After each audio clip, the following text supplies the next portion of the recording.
Hola, amigos. This is Intelligent Thoughts coming into the eardrums. My name's Dustin Coyle. You're listening to the Daily Wager for, what are we looking at here? Wednesday, May 17th, 2017. Yesterday, did pretty fucking well, huh? If you remember, we moved back here. Golden State Warriors, San Antonio Spurs, easy ass one to call. Golden State wins 136 to 100. Curry, 29 points, 7 boards, 7 assists. He had 15 in the first quarter.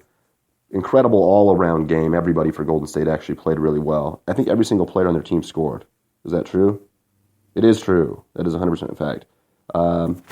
9 for Curry, 11 for Thompson, 16 for KD, 13, 9, and 6 for Green. Pat McCaw, 18 points, 3 for 4 from downtown off the bench. Livingston gives you 10 off the bench. 10 for Clark. David West, 6 points, 5 great assists.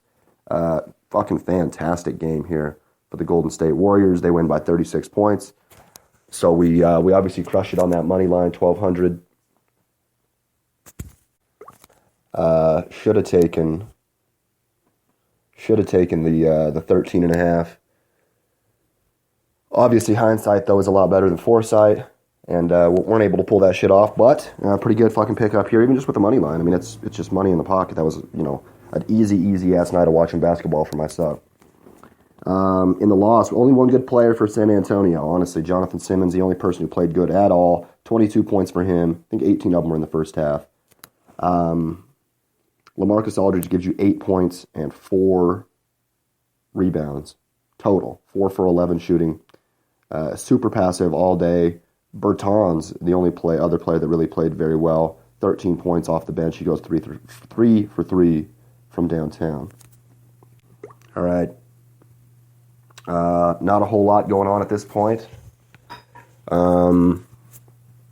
Today, Wednesday, May 17th, as I just said, 6:30 p.m., TNT. We have Game 1 of the Eastern Conference Finals, Cleveland Cavaliers at the Boston Seas. This game's going to be in Boston. Boston won the regular season Eastern Conference Championship there in the last little part of the season. Basically, everybody's looking like they're going to play. Boston played, 2 days ago? Yeah, they played Monday night. So I kind of expect them to be in a little bit better rhythm than the Cavaliers. Cavaliers haven't played since, I think, May 9th. Let me look back at this. Whoa. Make that May 7th. They haven't played since May fucking 7th. So that's going to be 10 days off for the Cavaliers. Damn, that's crazy. What do I think here? I think if... so I did 3 bets today. And... Okay, so I think that if... The Celtics... I think that basically this series is going to end in either 4 or 5 games. Cleveland looks like they're dominant as fuck. I think that it's probably been too emotionally difficult for Boston this far. Obviously, with what happened with the family of Isaiah. Even the round one was a physical series. Even the physical shit that has happened to Isaiah. Going down 0-2, having to fight back against Chicago, and then obviously the series here against probably their most heated rival in the Washington Wizards. They go to 7 games. Very, very physical series as well. A lot of emotional energy expended in that. So I think that this series is either going to end in 4 or it's going to end in 5 games. If Boston is going to win a game, it's going to happen in one of these first 2. Probably this first one, if they're going to.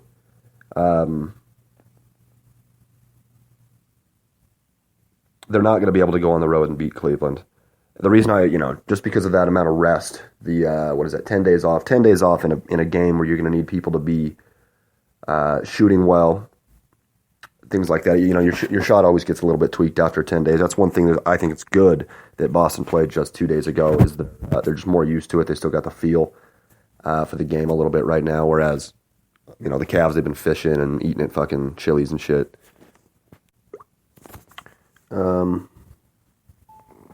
Yeah, so I guess that is where I'm at. Let's take a look at the spread here.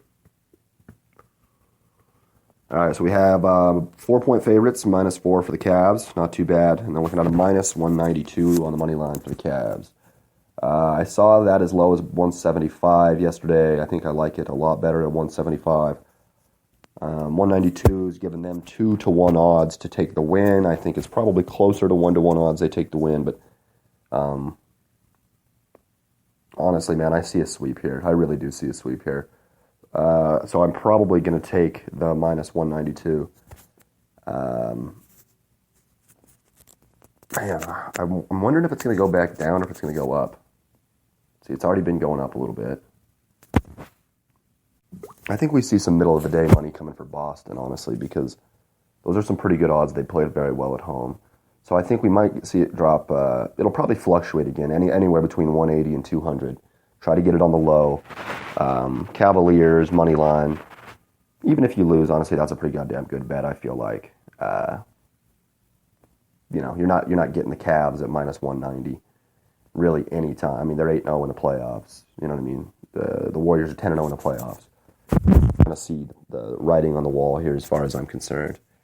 And that also brings me to the two other bets of the motherfucking day. We have prop bets on these ones, series prop bets, which I love doing. I was looking for them for Golden State, but the odds were not good. They're actually better for Cleveland here than they were for Golden State against San Antonio before Game 1, before Kawhi even got injured, which I think is kind of crazy.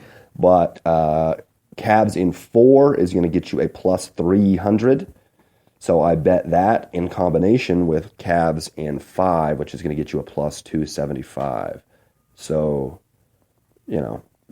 basically, if it goes in either one of those, it's a guaranteed win. Just money in the motherfucking pocket. Obviously, if it goes 6 games, you lose that bet there. That's obviously not what you're going to want to do, but I don't think it's going to go 6 games. I think it's been too tough in the playoffs already so far for the Celts, and I don't see them winning 2. Alrighty. I think that's going to bring us to the end of the show. It's going to be a short one. It's cold as fuck here in Boise. I hope it's warmer where you're at, or colder if you like it. And until you hear from me again, this has been the Daily Motherfucking Wager. And I love you.